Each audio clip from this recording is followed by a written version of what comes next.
The one-of-one ring is up to $150,000 offer, but what about the rest of the serialized cards in the Lord of the Rings Magic set?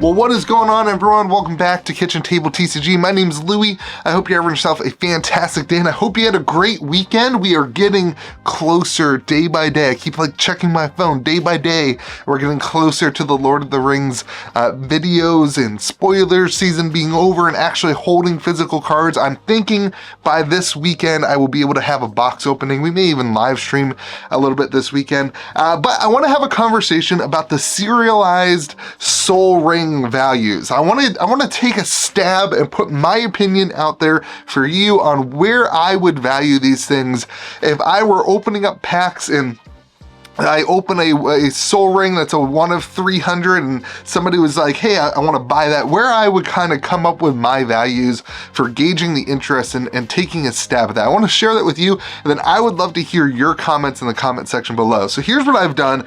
Kind of looked at the other serialized cards, and they are all 1 of 500. So from Brothers War and the Multiverse Legends, taking a look at those 1 of 500s and looking at the top tier of those cards, and then compared that to Sol Ring and given a little bit of a premium for the Sol Ring. It being Sol Ring, in my opinion, gets a premium, and we'll talk about that. But what I have not done is really given a premium on the Lord of the Rings side, because I don't fully buy the opinion that Lord of the Rings collectors are going to be coming out in droves for this stuff. It'll be really interesting to see if I'm wrong. I would love to hear your opinions in the comment section below, and check out other people's opinions too. It's really fun to watch you guys debate and have conversations with this. So here's my opinions. Brothers War of 500, you have the high-end cards.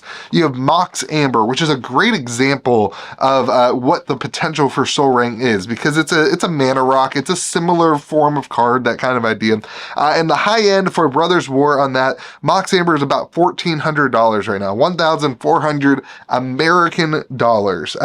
You've also got Platinum Angel at 800 and Ashnod's Altar at 575, just kind of a few of the higher end cards I picked out. In the Multiverse Legends slot of March of the Machine, you've got the Ragavan, which is sitting at about $1,200 for the serialized of 500. Obviously, there's a premium for the 1 and for the 420 and for the 69 and for the 500. There's a premium, but just the average one is sitting at around $1,200 for Ragavan.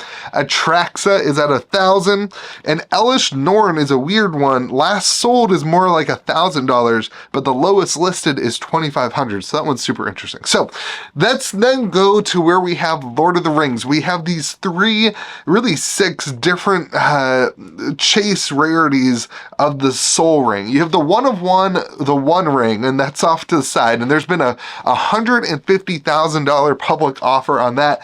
We'll see where that holds. I think that's incredibly cheap. You may see a higher offer from a podcast later on this weekend. We'll see. But the Lord of the Rings, you've got these 3 other Sol Rings that are incredibly cool. The artwork is kind of, it pays homage to the number of rings that were made for each of this. I don't know the Lord of the Rings lore, but they tried to explain it there for you. So in the Elvens, there are 300 of these Elven serialized Sol Rings that have the Elven artwork. But then they also printed 10 times that many, so 3,000 non-serialized, but they are, they did disclose the print numbers, which we haven't really seen in a Magic card. So then you have the Dwarven ones, which are 700, and the human ones, which are 900. So it's really interesting to see that scale.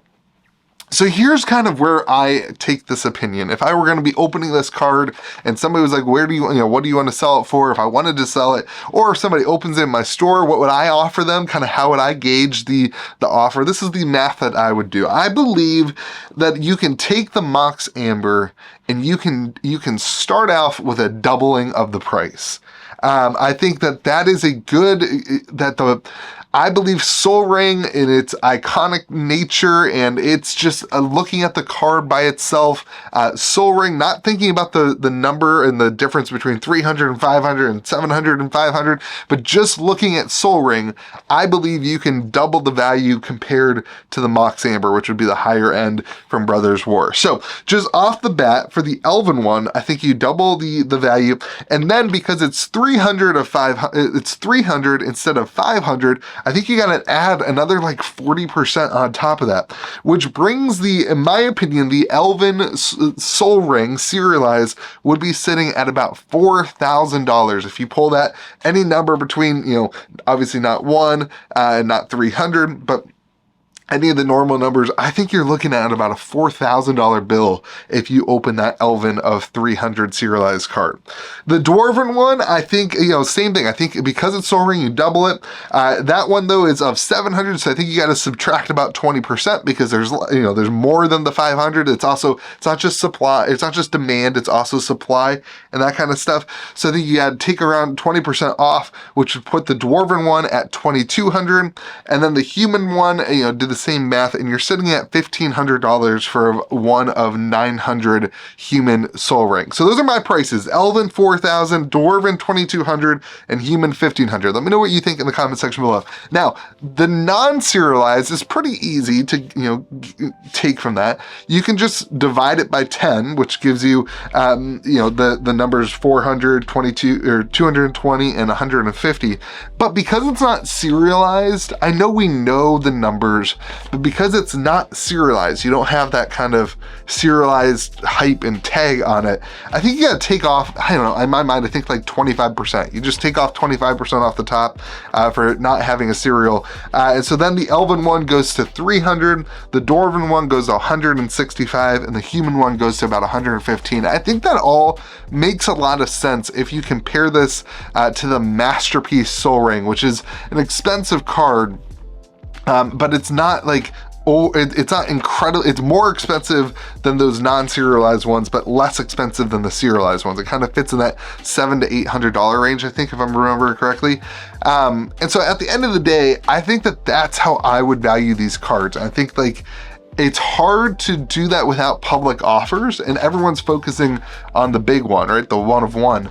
But there's a lot of value in Lord of the Rings in just that serialized slot. Serialized Soul Ring is a big deal. Everybody loves Soul Ring, and everybody needs a Soul Ring. In the Brothers War, you could pull a card like Psychosis Crawler.